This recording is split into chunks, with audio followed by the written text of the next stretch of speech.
Hola a todos, bienvenidos a UroConnect, el lugar donde la información fluye de manera sencilla, relajada y directa. Soy Estefanía Celis y en este episodio tenemos una invitada muy especial, la doctora Catalina Villaquirán. Ella es uróloga oncóloga del Instituto Nacional de Cancerología, directora de la sección de Urología Oncológica de la Sociedad Colombiana de Urología y es uróloga oncóloga del Hospital de San Ignacio. El día de hoy vamos a hablar sobre el estudio Keynote 564 de adyuvancia con pembrolizumab en cáncer renal. Bienvenida, Catalina, es un gusto tenerte en UroConnect. Estefanía, muchísimas gracias por la invitación y muchísimas gracias a la Sociedad Colombiana de Urología pues, por esta iniciativa. Bueno, bienvenida. Esperamos poder hacer una conversación relajada acerca del tema para que podamos aclararle las dudas a todos los miembros de la sociedad y las personas que vean este podcast acerca del cáncer renal y la adyuvancia con este nuevo medicamento.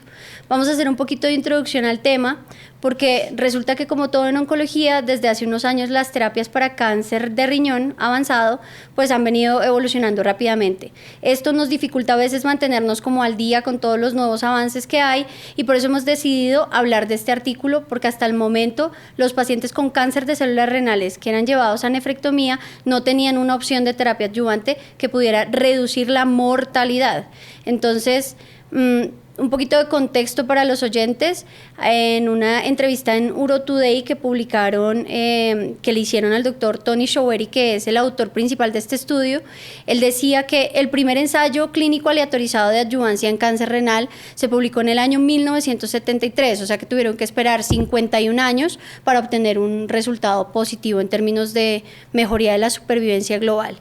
Este estudio, que es el Keynote 564, dio inicialmente positivo en el año 2021, pero para supervivencia libre de progresión de la enfermedad y ahorita, después de esperar a que los datos maduraran y tener un seguimiento mayor, lograron los datos de supervivencia global y por eso se publica ahora en el ASCO de este año.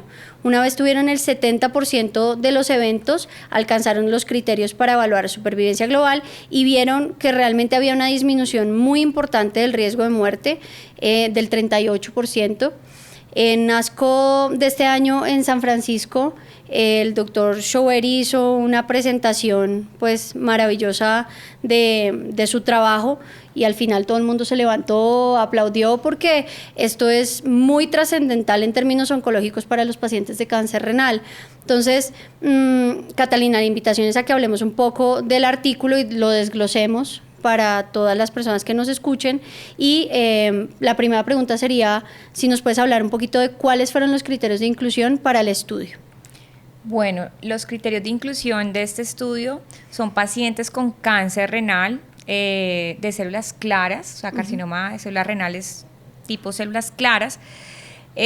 Para ponerlos un poco en contexto, ese es el tumor más frecuente, entonces muy probablemente permite que los pacientes se pudieran reclutar o agrupar de manera más fácil que otro tipo de histopatología, y son pacientes que tenían factores de riesgo. Entonces, ¿factores de riesgo cuáles? Son pacientes que tenían factores de riesgo de mal pronóstico en su enfermedad, y lo que se define como factores de mal pronóstico, factores de riesgo, son pacientes, por ejemplo, que tengan tumores. En este caso, incluían pacientes T2, que son tumores mayores de 7 centímetros, o sea, 7 centímetros en adelante, y que tuvieran un grado de diferenciación o que tuvieran una alteración, pues como tal, nuclear, lo que nosotros definimos como UNISUB4, o que tuviera rasgos sarcomatoides.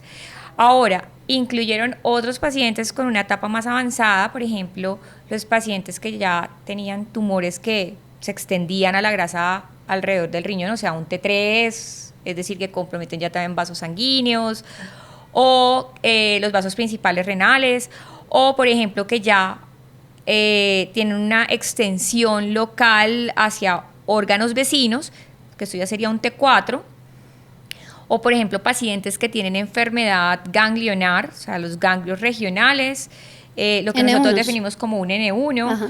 o pacientes con enfermedad metastásica que, además del procedimiento quirúrgico de la nefrectomía, se les realizó resección de la metástasis o metastasectomía. O sea, los M1 NET. Exacto, esos M1 NET ellos los definen como pacientes que les hacían la resección de la metástasis, ya sea durante la nefrectomía o les hacían la metastasectomía después. Importante tener en cuenta que esos pacientes quedaran con márgenes negativos. ¿Esto qué significa? Lo que es NET que es no haya sin evidencia de enfermedad. enfermedad, exactamente. Bueno, entonces tomaron pacientes que tenían factores de riesgo para recurrencia, los que ya definimos, y cuál fue la intervención del estudio.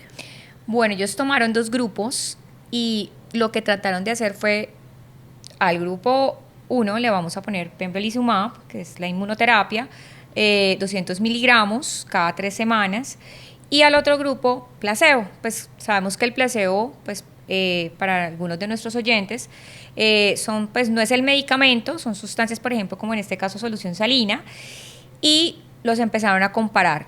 La idea era dar este tratamiento 17 ciclos, ¿cierto? Pero pues claramente habían motivos por los que podía suspenderse antes el tratamiento. Estos eran, por ejemplo, pacientes que tuvieran una toxicidad limitante o pacientes que tuvieran enfermedades concomitantes a su enfermedad de cáncer renal, que de pronto y esas mismas enfermedades no los hicieran los mejores candidatos para recibir la inmunoterapia por interacciones ya sea con sus medicamentos o sus mismas enfermedades, o por ejemplo que el paciente durante el curso del tratamiento presentara recurrencia, entonces pues ahí prácticamente ya tocaba pararlo, o simplemente que el médico tratante considerara que ya no más, o por ejemplo dijera no, ya no me está cumpliendo los protocolos, entonces este paciente se sale como tal. Pero, o sea, el tiempo estipulado de la adyuvancia es aproximadamente 1 año. Sí, no, y lo ideal eran esos 17 ciclos que nos da más o menos 1 año. Ok. Exacto. Digamos que para hacer solamente 1 año de adyuvancia podríamos decir que es una respuesta muy buena, ¿no? Para una terapia adyuvante relativamente corta. Si miramos con otros, o sea, si comparamos con otros tumores, pues, por ejemplo, en caso de urología, próstata, muchas adyuvancias de estos pacientes se van a 2 a 3 años, pues sí es un tiempo corto y pues creemos que pues estos pacientes realmente tienen factores que van a ser decisivos para su enfermedad, entonces de pronto en 1 año, o sea, pues un tratamiento de 1 año con esas respuestas que ha mostrado, pues sí se justifica. ¿Y cuánto tiempo lo siguieron? Estos pacientes, o sea, cuando se hicieron los primeros análisis, el seguimiento fue más o menos 24 meses cuando ellos hicieron la publicación, ¿no?, de sus datos. Lo de 2021. Lo de 2021 cuando hicieron la publicación del artículo como tal. Ahora en ASCO-GU, pues los resultados que muestran son a 57 meses, los resultados de supervivencia global, pues que ya ahorita más tarde los glosaremos. 5 años. Más o menos. 5 años. ¿Cómo les fue en términos de seguridad? Pues uno esperaría realmente que pues con el pembrolizumab, que es una intervención directa comparado con un placebo como la solución salina, pues que claramente vaya a haber más efectos adversos.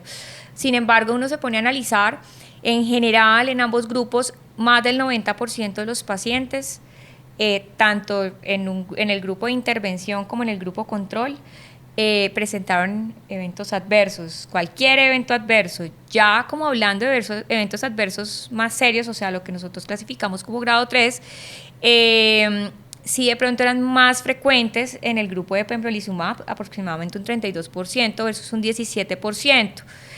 Y los efectos adversos como más frecuentes que podíamos ver era la fatiga y la diarrea. ¿Diarrea en qué porcentaje? ¿Muy alto? Porque hablábamos ahorita fuera de micrófonos que digamos que uno a veces tiende como a subestimar un poco la diarrea, y la diarrea para un paciente oncológico puede ser un desenlace desastroso, ¿no? Se deshidratan, terminan en urgencias por diarrea. O sea, ¿qué tanto porcentaje de pacientes tuvo diarrea grave? Pues mira, por ejemplo, si yo sé que me estás preguntando por la diarrea grave, pero si vemos en general en ambos grupos, la diarrea estuvo cualquier grado, 25% en pembro y 22% en los pacientes con placebo. Ahora, ya una diarrea grado 3, que es como ya lo que hablábamos ahorita, un poquito más grave, alrededor de 1.6% aproximadamente. Ok, no es tanto. Y muertes no hubo, ¿no? No hubo por Pembro. No se documentaron muertes por pembrolizumab. Ok. Exacto. Entonces esto de pronto también nos llevó a pensar que, pues, relativamente no tantos efectos adversos y había como un riesgo no tan alto para un beneficio. Podríamos considerarla una terapia segura. Exacto. Ok, el doctor Showery también decía que este es el único estudio positivo de cualquier cáncer y sobre todo de cualquier tumor sólido con adyuvancia con PD-1. Yo te quería preguntar, en este estudio, ¿cuántos pacientes eran PDL1 positivos? En ambos grupos estaban, o sea, era por encima del 70%, estamos alrededor de entre un 73 a un 76%. Sin embargo, lo que encontraron ellos es que independiente del PDL1, si era positivo o el paciente era negativo, pues los resultados eran positivos, o sea, era beneficioso. Digamos que en nuestro medio, ¿qué tanto sentido tendría entonces hacerle este tipo de estudios a los pacientes para determinar el estado del PDL1? ¿Valdría la pena o sencillamente asumimos que en el estudio los dos se beneficiaron y...? Pues en este caso, o sea, si uno quisiera ser más profundo, pues podría hacerlo, ¿cierto? Y ahí pues se puede realizar. Sin embargo, lo que hemos visto en los diferentes estudios, pues ahorita en este de adyuvancia, o como en otros estudios de inmunoterapia también en cáncer renal, pues lo que vemos es que muchas veces los resultados son buenos en los pacientes independiente de su estado de PDL1. Entonces, pues realmente no se convierte como en una situación que sea netamente obligatoria, pero pues no estaría de más también pues tenerlo claro. Como para dejar claro a las personas que nos escuchen, ¿cuáles fueron los resultados finales, tanto en supervivencia libre de progresión como en supervivencia global? Bueno, entonces, volviendo nuevamente como a lo que habíamos hablado, 2021, resultados iniciales en su desenlace primario que pues lo lograron, lo cumplieron, y esto ya nos puso al pembrolizumab en la mira de posibles resultados positivos. Vimos que a 24 meses había una reducción del riesgo de recurrencia de más o menos un 32%.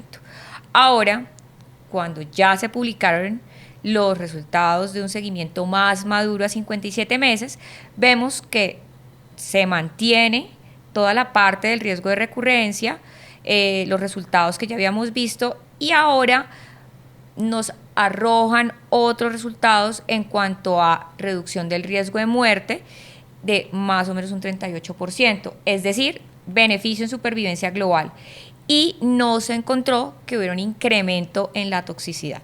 Ok.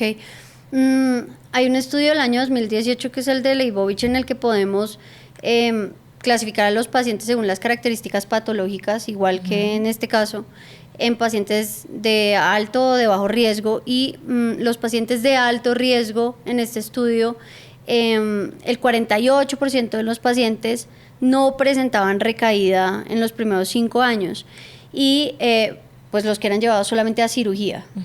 Y el 31% de esos pacientes finalmente no se morían de cáncer renal. Entonces pensaba yo, ¿qué tanto podríamos estar sobretratando a los pacientes, a ese 50% de pacientes que no iba a recaer probablemente en esos siguientes 5 años? Esa es una pregunta muy difícil, porque eso depende mucho también de, pues, de lo que tú también quieras o como lo estés viendo. Es importante tener en cuenta que depende mucho también del perfil de paciente que nosotros vayamos a llevar. Yo sé que ya explicamos como los criterios de inclusión, pero creo que también hay que ver como la parte de la funcionalidad de los pacientes.